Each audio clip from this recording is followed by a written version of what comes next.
Hi everyone and welcome to Abhishek's kitchen. Today we are going to make Thai green curry. At the end of this recipe, I am also going to share with you some plating ideas. So let's get started.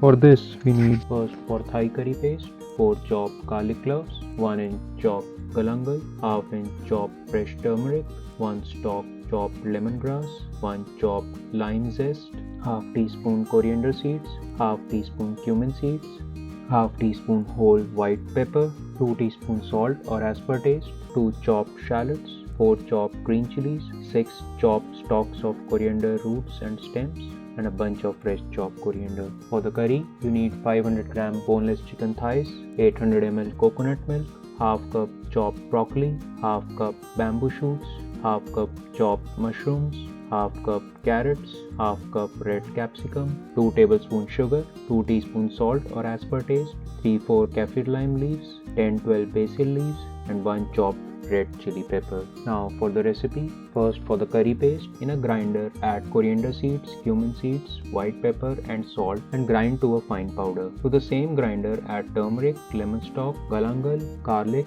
and lemon zest. To this add coriander roots and stems, green chilies, shallots and coriander. Grind the mixture to a smooth paste. If required, add a little bit of water. Your Thai curry paste is ready. Now for the curry, in a wok on medium flame, add half cup coconut milk. Once the milk starts to boil, add the prepared Thai curry paste. Mix and cook until the coconut milk starts to ooze out the fat and a pasty consistency is achieved. After 5 to 10 minutes, you will observe that all the moisture is evaporated and the paste is darker in color. At this stage, add chicken pieces and turn the flame to high and mix.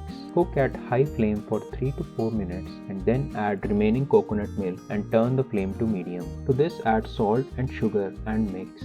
After 2 to 3 minutes, add broccoli, bamboo shoots, capsicum, mushroom and carrots and mix. Once it starts boiling, reduce the flame to low and add basil leaves, red chili pepper and kaffir lime leaves and mix. Cook for 2 minutes and then transfer this to a serving dish. The Thai curry is ready to serve. Now let's get started on plating. For plate 1, place the prepared curry on a platter. Place the prepared jasmine rice next to the curry. Garnish the curry with basil leaves and red chili peppers. Garnish the rice with red chili pepper. Your plate 1 is ready to serve. For plate 2, transfer the bowl of rice at the center of a serving bowl. Add the liquid part of the curry at the perimeter of the rice. Add chicken and vegetables on top of the rice. Your plate 2 is ready to serve. For plate 3, add jasmine rice on half side of the bowl. Add the Thai curry on the remaining side of the curry. Garnish the curry with basil leaves and rice with red chili peppers. Your plate 3 is ready to serve. Thank you and namaste from my side.